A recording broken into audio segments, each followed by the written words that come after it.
Hey y'all, I have a crazy project for you today. I'm going to rip apart this perfectly good couch. Here at the Iron Victorian, we are obsessed with deconstructed furniture. We really love the character of it. So we wanted to add that to our living room and to our Chesterfield sofas that we have. So we have to rip them apart to achieve that look, which is a little crazy since they're in great shape, but they're gonna look really cool, I think. So in this video, I'm not gonna give you exactly a step-by-step process, a DIY process on this couch because your furniture is probably different than ours. So I'm just gonna give you some really good guidelines so that you can achieve a similar look on whatever furniture that you have. All right, my first guideline is to investigate. So we're gonna go around our couch and I'm going to feel all the sections. I'm gonna peek underneath. I'm just gonna try to see how exactly it's built. And when I rip off sections of our leather or your fabric, what exactly it's gonna look like underneath that. So that's really important to know that before you just start ripping apart your perfectly good piece of furniture. So I'm just gonna check it out.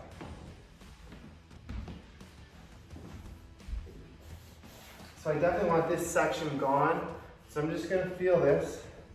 And it feels like there's plywood underneath, which is I think something I can work with and I can make it look really cool because I could add wood to it. I could add fabric, all kinds of different things to make that look deconstructed. I also want this piece gone.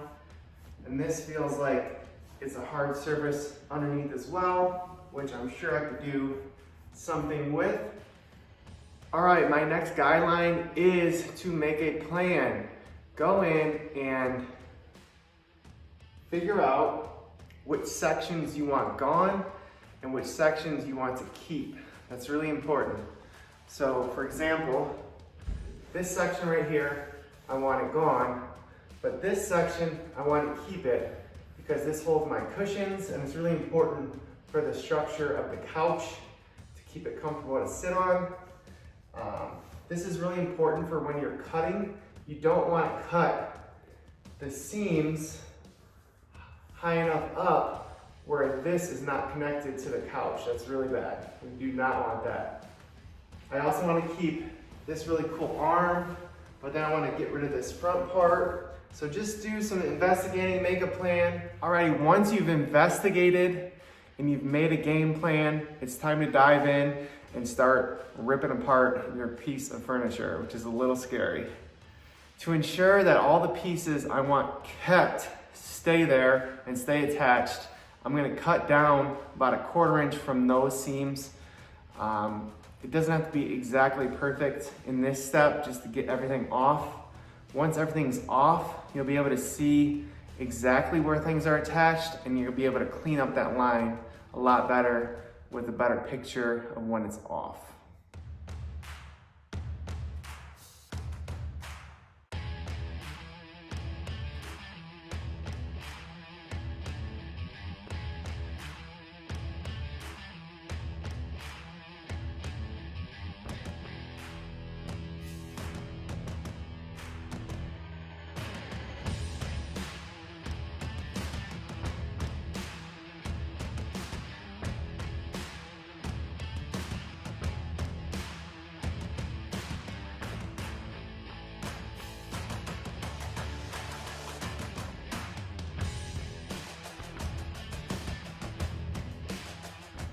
As you guys can see, I have my fabric cut off where I want it to be cut off. A guide that I used to pick and choose what I cut off and what I kept is basically anything you touch when you're sitting, I left. So the arms that you touch, obviously the cushions and what's underneath the cushions I kept.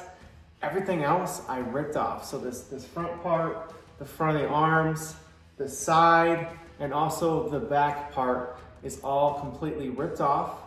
What I found underneath is basically plywood everywhere, which looks really cool. You could actually just leave it at this step, or even add some burlap, some upholstery like webbing, the jute webbing that they use. you could attach it right to your plywood and that would look really cool. But I want to take a peek underneath the plywood because there might be something cooler underneath. So I gently peeled back this plywood right here on the arm, and what I can see underneath is really cool. It has a little more interest than just the flat plywood. It actually has the strings that hold the buttons on, which is really cool looking. And then it has just different sections that can create different angles and a little more interest. So I am going to rip off all of my plywood on the side here and on the back, and I'm going to leave it right here with the arms and right here on the very front.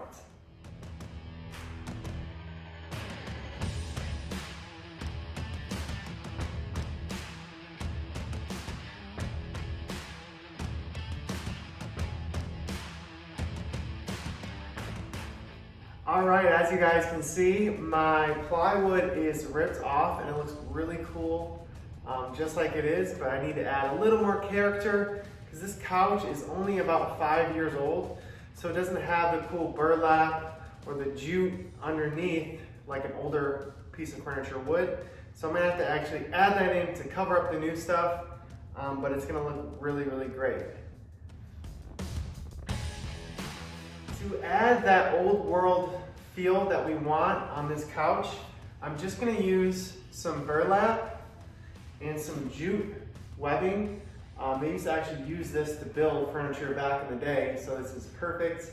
You can find both of these at your local fabric store or all over online. Now I love these strings. I think they look really cool, but underneath them you can actually see black like nylon and kind of new springs. So we want to cover that up without covering these really cool unique strings that we see.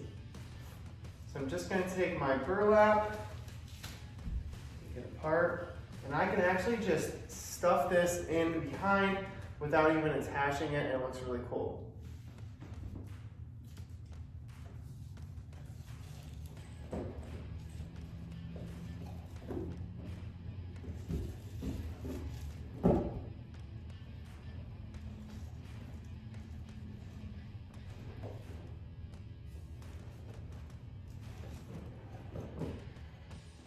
Now I'm going to start using my jute, and I'm going to create kind of a woven pattern in this bottom section right here, and I'm going to do it on an angle just to help us create some depth to this couch. And again, it's going to help with that old world feel with the really nice texture that this has. I'm just going to use a staple gun, and then there's actually a board on the inside here, and I'm going to attach this board on the outside that you can see right here.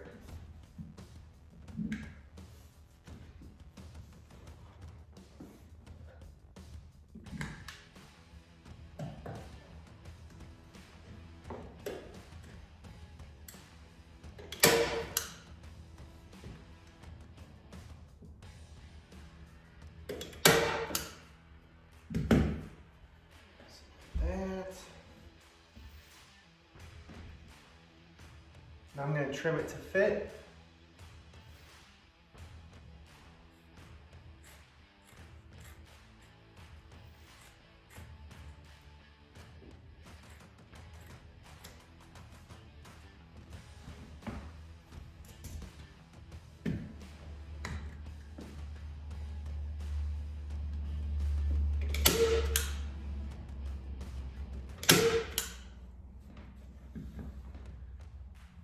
Now I'm going to keep using my jute in a vertical pattern. Then I'm going to go to the opposite side and again staple it on the inside on that board in there.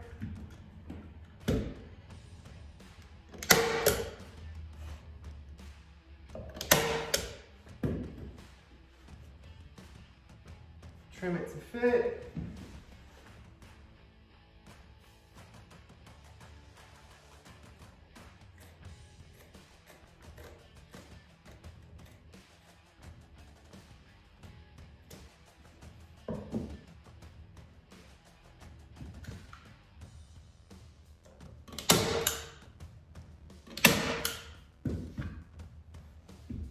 Now I'm gonna keep doing vertical sections. I'm gonna do 5 vertical sections, like this, right here, and 1 right there.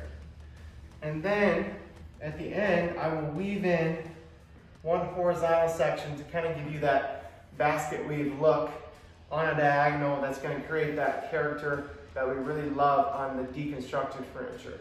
Now you guys can have a look at my woven pattern.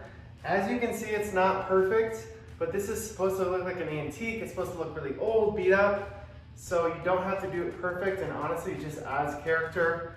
Like, this isn't really pulled that tight, but it looks great. Now we're just going to repeat those 2 steps on the other arm. As you're deconstructing your couch, try to keep in mind where different sections came off, where they started and where they ended. For example, this front section, it started right here, a little bit off the arm, and then went to the same spot on the other side. And the reason why we're remembering this is that is where we're gonna place either our burlap or our jute, starting and ending in the same spot. That's gonna help you keep the look really authentic, like it was built that way.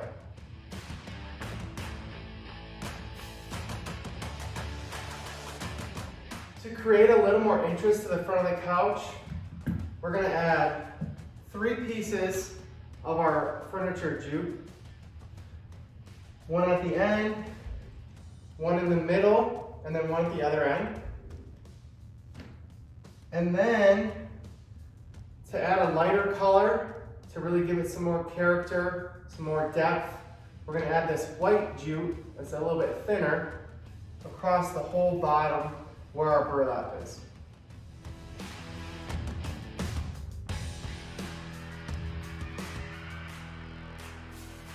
Now, to dress up the front a little bit, I'm actually gonna use these antique brass upholstery nails, and I'm going to nail them in around the leather right here on the arm, so that it actually looks like it's holding the leather on like they're supposed to be. Moving on to the back, we are going to use our jute, and we're going to do the same woven pattern that we did on the sides. We're going to do on the back down here, again on an angle. So just using this, and then again attaching our vertical pieces, and then also attaching some horizontal pieces to give us that woven look. And then we're going to do something a little different on the back. We're actually going to take a wider piece of burlap, and we're going to cover up our strings, attach this, and then we're going to make a really clean line right here, so that way when light's shining in here, you can actually see the strings behind the burlap, which again creates a little more depth, which is really cool. Then for the corners, we're going to take our smaller burlap, and we're just going to layer it on the corners, just like this. So I'm going to wrap the corner, cut, wrap the corner, cut, wrap the corner, cut, until our whole corner is covered with the smaller piece of burlap, and then our back is finished, and it's going to look really cool. Once all your burlap and all your jute is added onto your couch, then we're going to go back in with our decorative brass nails, and I'm going to use these little black tacks. They actually look like they're wrought iron, and I'm going to go back in and do that around the arm like I told you earlier. Then I'm going to add these black tacks just randomly throughout the couch. They just help add a little bit of character and make it feel more authentic, like it's old. Then the last step is I'm gonna get rid of these chunky black feet. They kind of look like plastic, and I'm gonna go to my local home improvement store, and they have feet that are just raw pine that will actually screw right into this couch, and I'm gonna replace those. Then you have a full functioning deconstructed couch for very cheap, and it's gonna look really great and add some character to any room. I hope you guys enjoyed this video, and remember, you create the world that you live in.